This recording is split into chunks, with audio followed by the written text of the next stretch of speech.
You're smart, you're motivated, you want to do something big. You're on the verge of being a young boss, and we're going to help you get there. I'm your host, Isabel Barrino, and welcome to the Young Boss Podcast, where youth is your power. Is grief about to have its moment? Everyone experiences grief, but there's been a hole in the market for intentional gift giving, community building, and educational resources within the space. This week, we talk about the 5 stages of grief, crowdfunding, and trusting your intuition. I'd like to welcome Natalie Orozco Moxley, owner and founder of Sunday Mornings with a U. Let's dive in. Well, welcome to the show. Thank you. I'm so excited to have you here. And I can't wait to hear more about the business, but can I start with some quickfire questions? Yes, please. Okay. How old are you? 32. Pepsi or Coke? Coke. Tacos or pizza? Tacos. That's a tough one. Coffee or tea? Neither. Growing a business fast or slow? I think just as of this year, I would say slow. Slow. Okay. Raising money for a business or bootstrapping it yourself? Bootstrapping. Who's the most influential person in your life? My mom. One book or podcast everybody needs to listen to? Probably The Artist's Way by Julia Cameron. Okay. Add to the list. Describe your business in one word. Warm. Warm. What's your business's mission? I would say to bring people together through heartfelt gifting and changing the cultural narrative around grief. And what is your business's name? Sunday Mornings. Okay, I want to hear everything there is to know about Sunday Mornings. You are out of the fire. Yeah. You did great.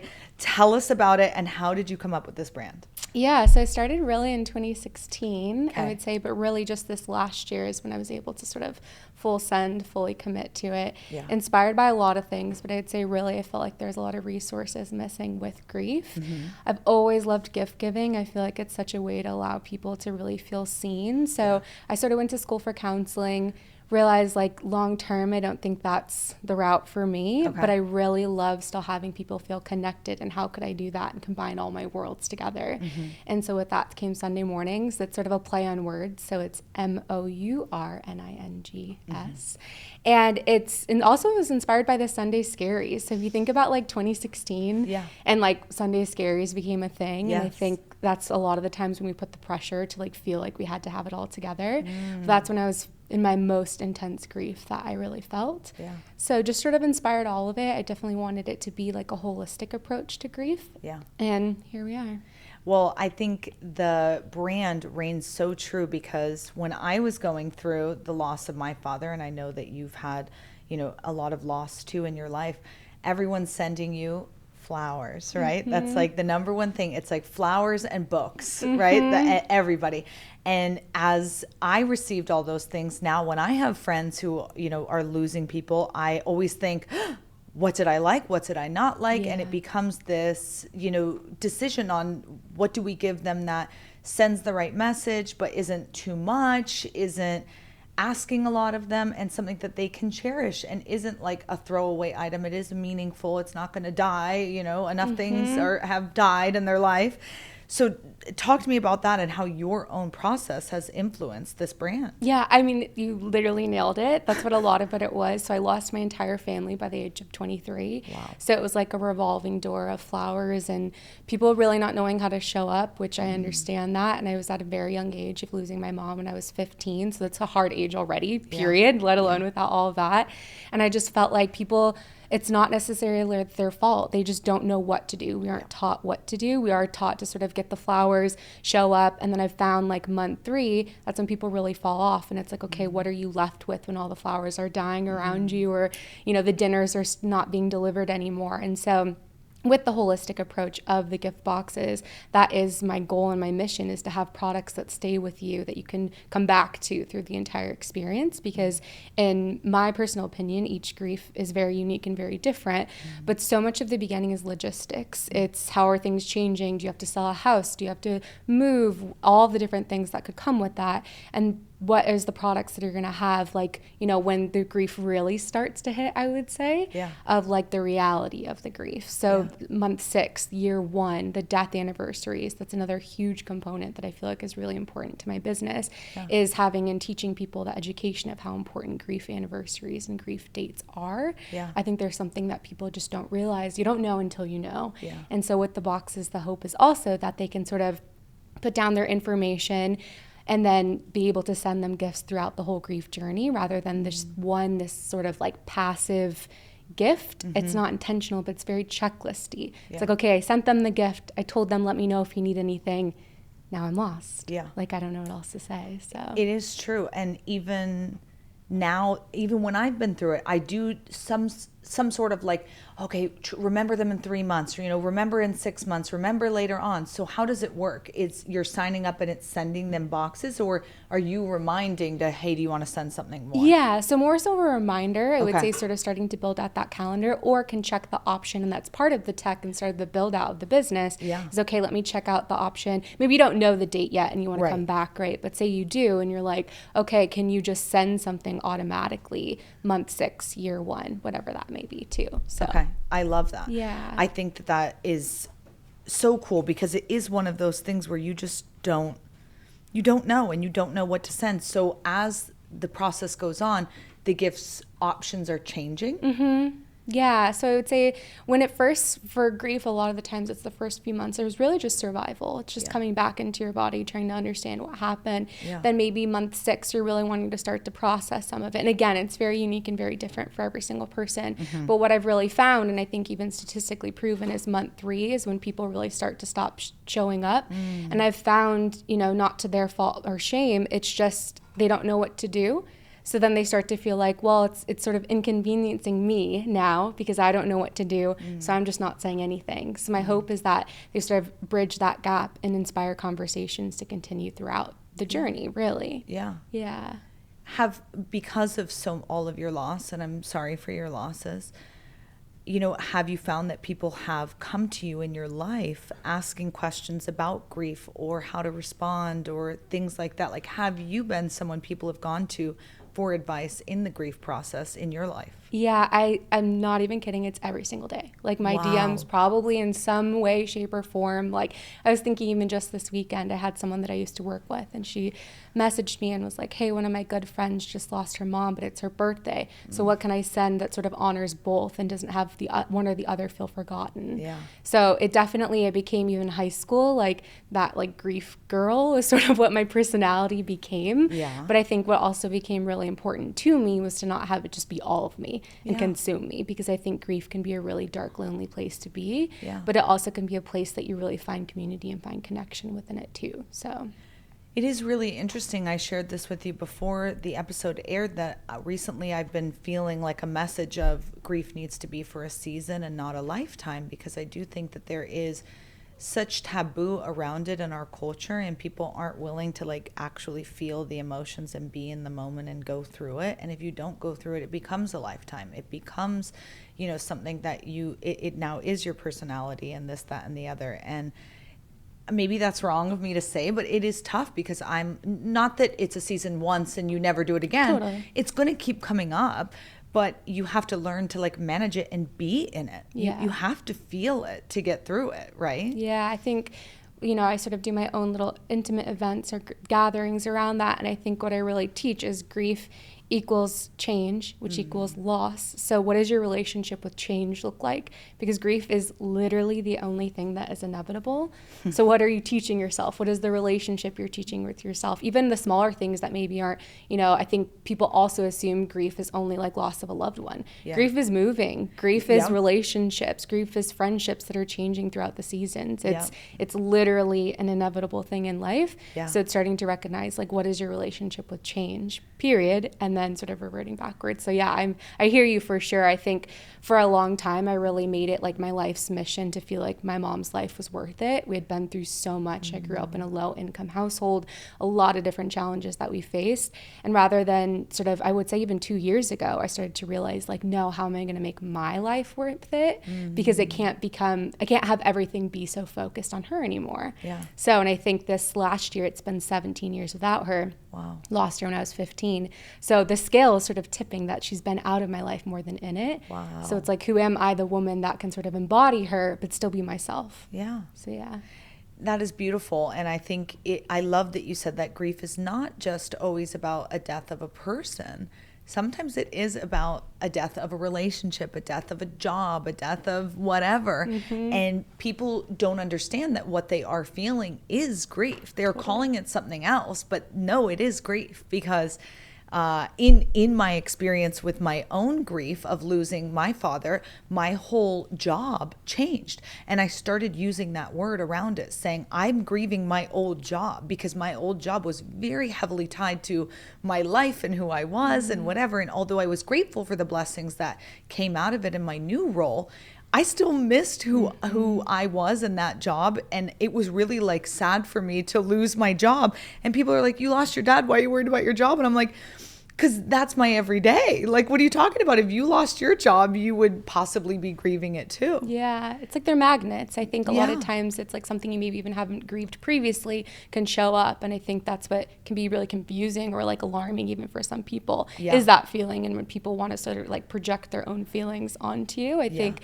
my grief, it was anger for sure with my mom. When my grandma died almost 2 years later, it was immense sadness. It was like the saddest. I didn't even understand someone could feel that sad. I didn't want to function. I didn't want to get out of bed. And sort of people were like, but that was your mom and this is your grandma. I'm like, yeah, but now everything is catching up to me. Yep. Everything that I haven't allowed myself to feel is coming full circle. So yeah, I definitely resonate with that. Pretty crazy. So the idea started forever ago, but you really took it to the next level recently. So let's talk about the business a little bit.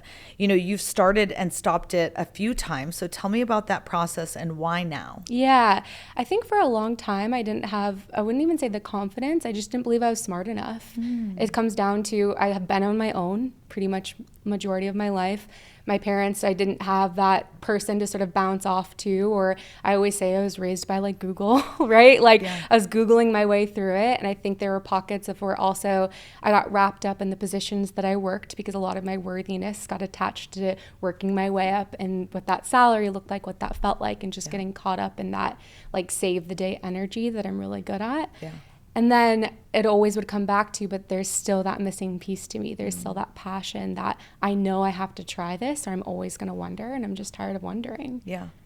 Okay, so you took it to the next level. Yeah. You went full throttle, but I want to talk a little bit about the imposter syndrome because that's really what that is. And I think so many of the listeners can relate to that, thinking, hey, I want to start something, but I'm not smart enough. I'm not worthy enough, or whatever it is, that little voice in their head that tells them they can't. Did you like this year say, okay, no, I'm going to shut that down, or did something change? Yeah, I would say honestly, it was just a lot of like understanding and remembering who the hell I am. Like I got here for a reason. Yep. I did all this for a reason. Yep. And I think it was just sort of not even minimizing that voice, but like learning the dance with it of like, this comes up honestly when I'm missing my family and I feel lonely. It's a way to sort of like self-sabotage to allow me to play small, to let other people shine brighter that are around me. I'm just very like giving person. And I think I misunderstood sort of what I thought was showing up for people in kindness. It actually was just self-abandonment most of my life. It's just how I was raised is, you know, show up for people, make them feel important, make them feel worthy. But it's like, where am I in the mix of that? So I think this year, it really was just a lot changed, a lot shifted. Also, I think it was like, if not now, when? Just what I kept hearing over and over. The need is so there. People would come back to me and they'd sort of see sprinkles, right? They can catch on social media that all of a sudden it's posting again and then stopping. And then I finally just committed to doing a crowdfunding campaign in July. And I was like, okay, this is the most visible that I've been in this. And now bringing it back to wanting to show up for people in my life, there's money attached to it of people that I love. So I know how I work now. I know the way my mind works. So now these people are attached to it. And so now I can work through all of that. You can't let together. them down. Yes. Okay. Genius, right? Basically using your imposter syndrome to say, and I think you're saying it's how you were raised, but it's also, let's be real, being a woman in society, right? Totally. We're told like, hey, no, put everyone else's needs above your own. So now you're saying I linked that exact thing that caused me to struggle to the thing that was going to push me to do this, which is their money. Now it's not their feelings or whatever, it's their money, and you can't disappoint them now. So you did crowdfunding to raise capital for your business. Yeah. This is a first, and I love it. Okay, so tell us more. Yeah. It was the most vulnerable experience. I think people maybe think like raising capital, and this, again, I haven't necessarily done this, but when you're raising it from your family and from your friends and from your loved ones, it is a whole different feeling of like asking them for money and repetitively, because I think what people don't realize is how much effort and like follow-up comes with crowdfunding. There are people who love you with all of your heart, and you have to follow up 3 or 4 times. Like the follow-up is the most that I've felt like back in my sales roots, like almost a little bit hungry tiger, which is so not my personality, but it's especially if you have that deadline.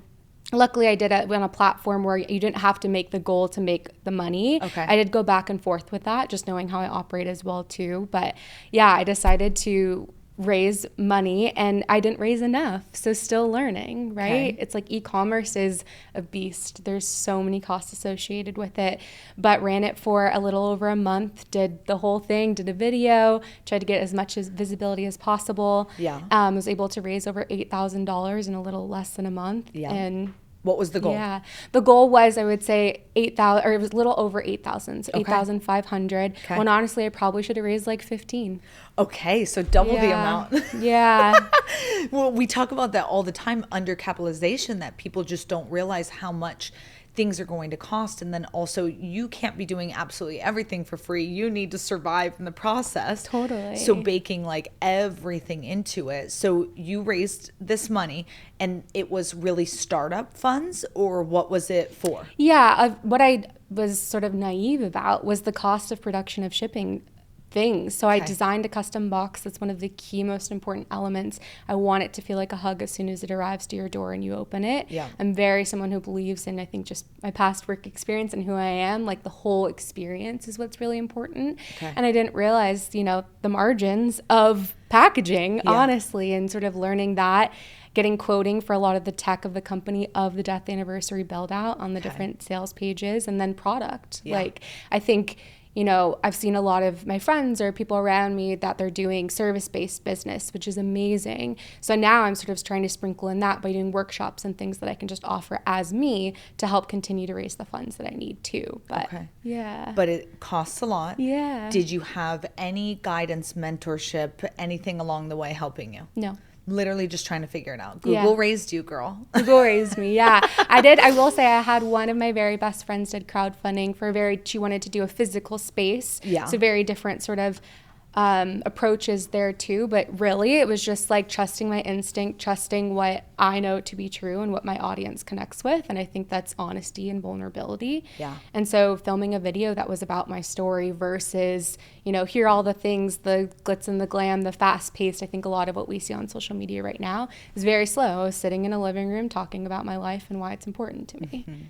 So I love that. Yeah. Talk to me about marketing, because is there ways to do SEO for like finding out, like, because you're not necessarily targeting the person who just had the loss, you're targeting potentially the friends and family of this person who may be sending this gift, right? Yeah, I mean, it's definitely all of the above, I think, because inevitably, even if you lost someone, then you're going to also really understand, like, okay, what is something I could send someone in the future? I've had a lot of different people sort of even reach out to me, therapists, real estate agents, because they're like, hey, I have a lot of real estate that sort of, that's why I'm selling the house, is because of a family loss. So like, would I be able to offer this as a product that I can just send to the families? Like, there's a lot of like things that I just couldn't even get there myself to understand, could be like a market or who I'd market to. Yeah. And then honestly, I've relied a lot on word of mouth. I think that right now there's such attention towards ad spends and all the things that you hear all the time. But I'm like, what do your family, what do your friends think about you? What do people in your community think about you? Because they're going to ride harder for you than any ad ever will. Yeah. do you find that once people have either sent or received this, then they become a customer?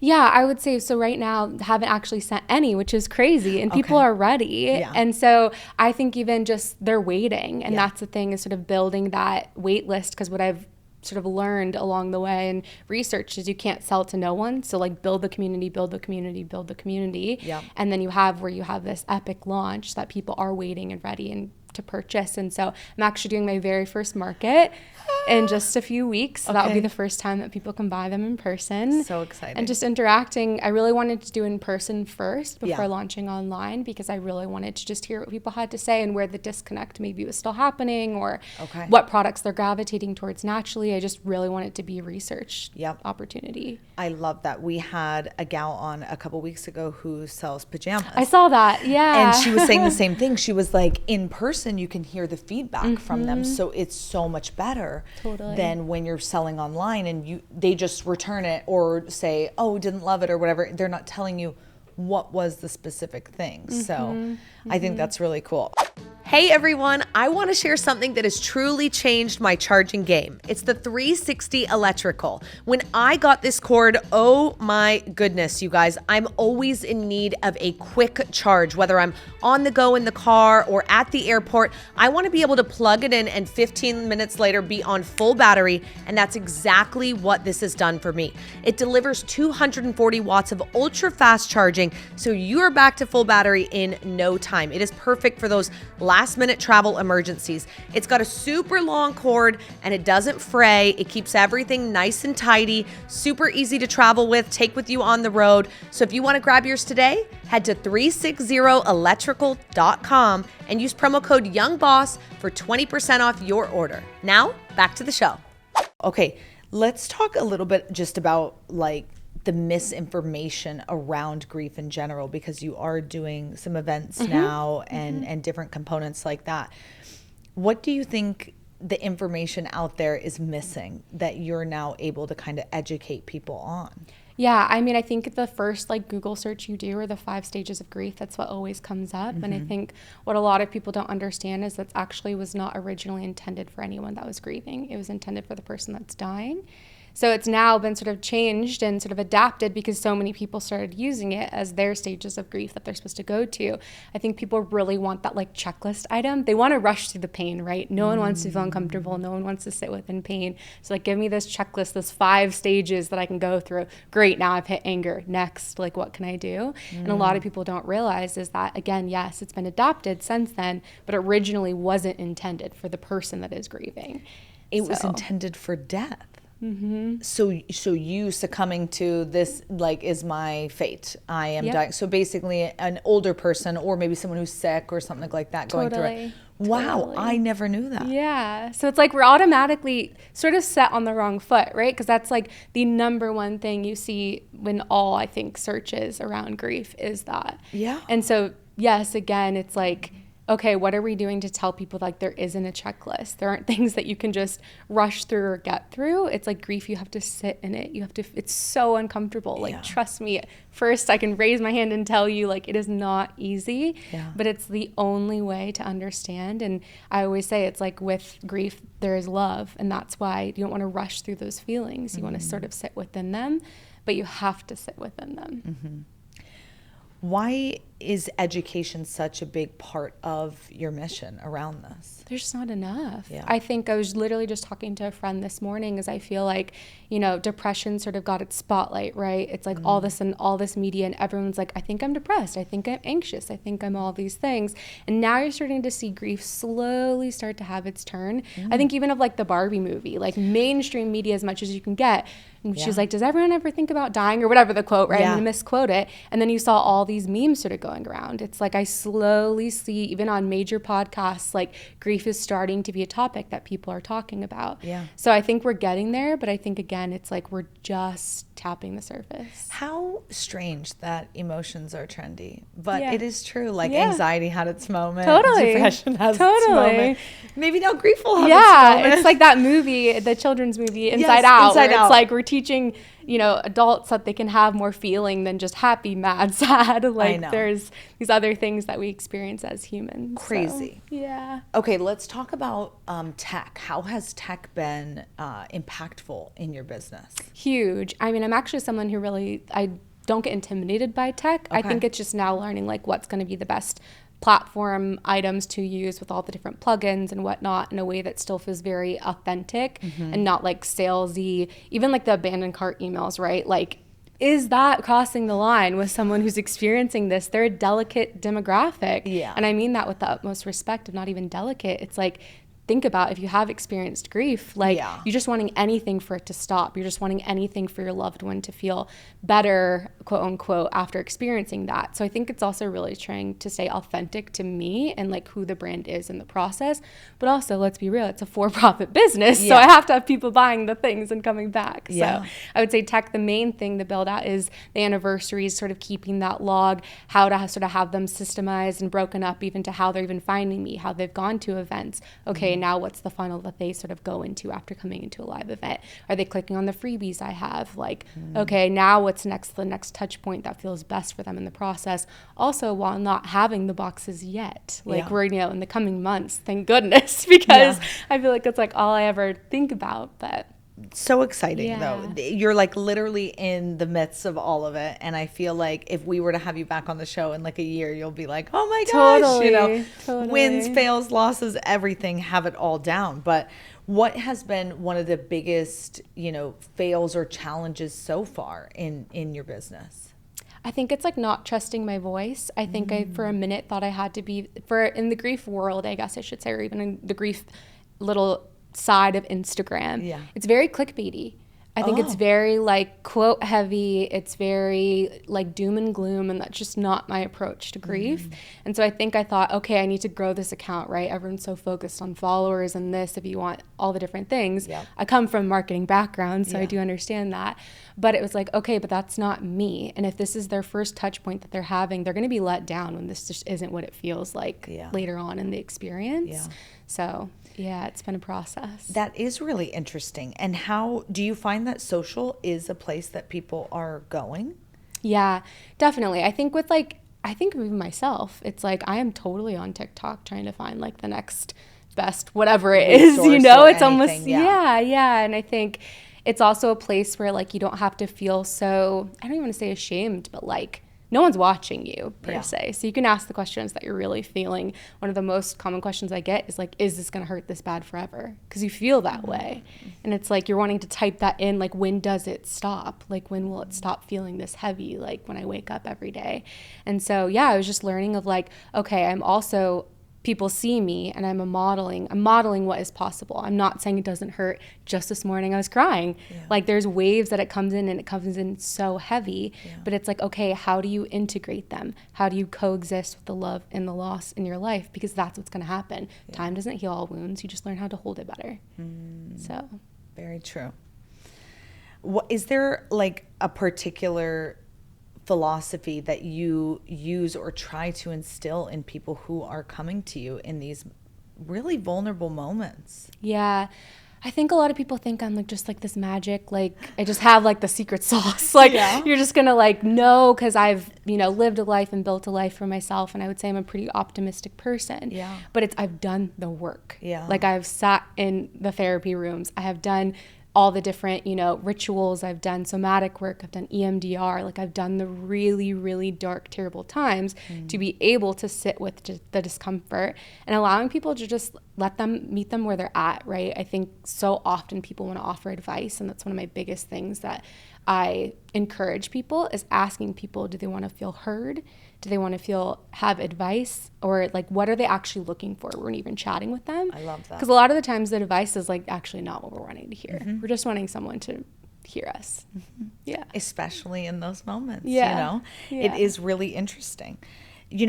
With your marketing background and the aesthetics of the brand, they're beautiful. Thank you. It definitely is something that is attractive, it's appealing, but it also, I love that you said I wanted to feel like a hug, because it actually does feel very warm, very inviting. It is not dark. It is not depressing. It is it's really nice. It feels cozy almost. I feel like when I look at the branding of all of it. Explain that to me. And how did you really like perfect that down to like the nuts and bolts of it all? Well, one, thank you, because it's like my biggest goal. It's cozy beautiful. is like the exact word that I want it to feel. Yeah. And I think I just thought of like what I received. It's going back to the very start, and it's no shade to Hallmark, but it was lavender, it was doves, it was Hallmark. I'm a 15-year-old girl. Like, you know, that's not necessarily what I'm looking for. And so I was thinking, I've always really loved yellow. Fun fact, yellow is also one of my mom's favorite colors, yellow and purple. And so there's little nods, right, that you can honor people along the way that people wouldn't even notice. But I've always really gravitated towards yellow. I mean, I'm wearing a yellow necklace today. It's just, what is that feeling? I think I was a psych major, right? So I'm also like, when you look at colors, like, what are you thinking? What are you feeling? And I think, to your point, grief as a whole is like very doom and gloom vibes. It's the black, it's purple, it's grays. I'm like, what is the so polar opposite, but also what is me? Like, what can I also stare at and honor and show up as, and stare at, you know, when I have all the boxes that I'm stuffing in my house myself, like will look at and still love. And like, what would I have wanted? And that's what I wanted too. I love that. So, okay, talk to me a little bit about, you know, your marketing strategies. Are you finding that everybody's coming on social? Are you gonna tap into like SEO? And because I'm thinking, when I'm looking for gifts or resources, Google really is a lot of where you are going. 100%. Pinterest.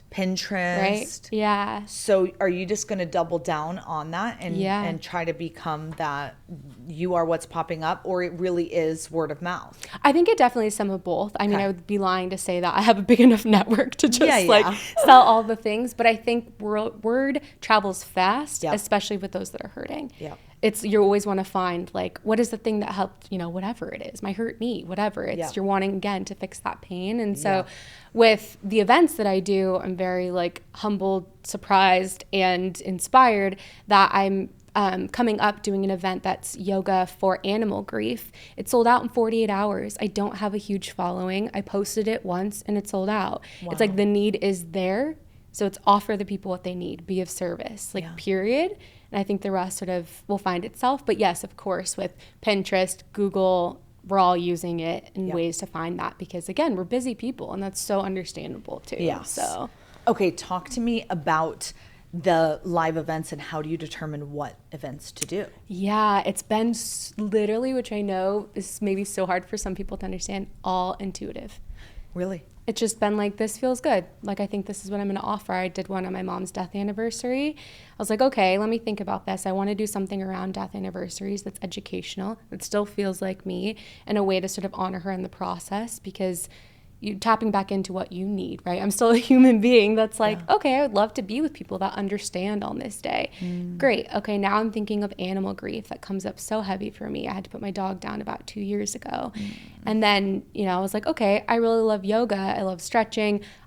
Fun fact, I was terrified of yoga because I didn't understand what was happening in my body. I was so disconnected. I would understand that things were coming up, but it just didn't feel safe until I worked enough sort of through it to understand that it was a release is what was happening. So I think partnering with people along the way, I did an event that was clay. So when I worked with Hospice of the Valley, I think what I really learned is people just need something to do with their hands to sort of bring them back into their bodies to be able to process. You don't even really need many words to have. It's just having them sort of have something that sort of can hold that energy for them. So it's really just been like trial and error, and I'm beyond honored to say like people are showing up and buying the tickets and trusting me, but it's starting with building trust first. It's like they know I get it. They know I'm not gonna like tell them these are the 10 tips you can do and you'll feel better tomorrow. It's just a space to like be heard and be held in community. So talk to me about, you know, obviously the show is called Young Boss, and youth could maybe be associated with, you don't understand this, right? You have clearly been through a lot and definitely do understand this more than someone triple your age, right? Could possibly to some degree. You never know what people have gone through. Has youth been an advantage or a disadvantage in this business for you? For this business advantage, I would say. I think in other areas of my life, honestly, disadvantage. Okay. Yeah, I think it really just depends on like, again, who you are and who you're being in the process. And I think when sharing, people resonate or they don't. I think regardless of age, they're just going to connect with you or they're not. I always say people buy from people. So it's like, how are you showing up? But I think with this, it's almost like inspiration to be like, okay, it's been X amount of years. This is what's happened. Like, I see her walking through life doing these things. Like, I think that I can trust her. She's not jaded, whatever people want to associate with people who have maybe seen as much loss as I have in such little amount of time. Yeah. So.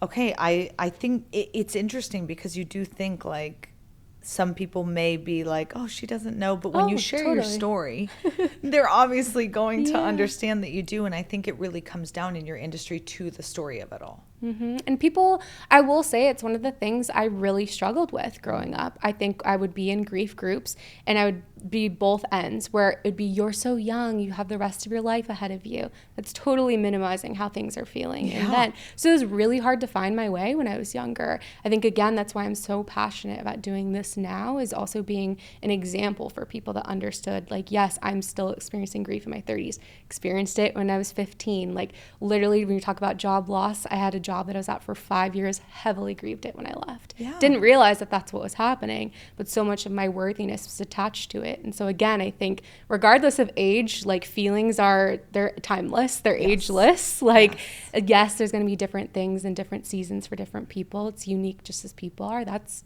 grief. It's unique. So. What are 3 tactical tips that you would recommend for young entrepreneurs who want to start their own business? Oh my gosh. I would say do it messy. I'm a perfectionist. Okay. So I'm really working on that as we speak in live time of just doing the thing.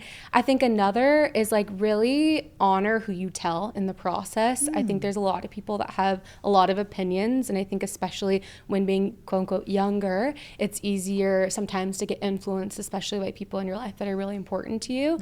I held it real close. I maybe talked to 3 or 4 people. I still don't talk to a lot of people about my business outside of, things like this and events, but actual like tactical advice, I really don't ask a lot of people because I know who I want the advice from and who I just want to have conversation with and share more about it.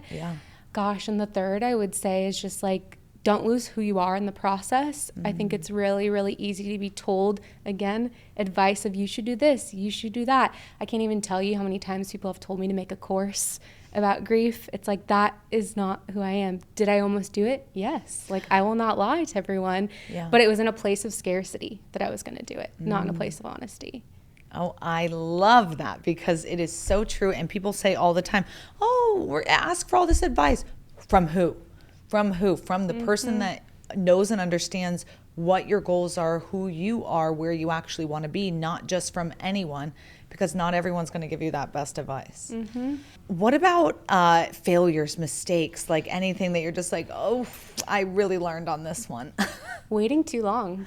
I think that glares at me a lot, especially recently. It's like, man, I could have, woulda, shoulda, right? It's always all those things. But I think you figure it out. I think the more I've been around, business owners and been into the entrepreneurship community, is like, no one knows what they're doing. No. Fun fact. And the sooner you figure that out, especially like the younger you are, that life is just a cycle of not knowing what you're doing and trying your best, the easier it becomes. So. I couldn't agree more, right?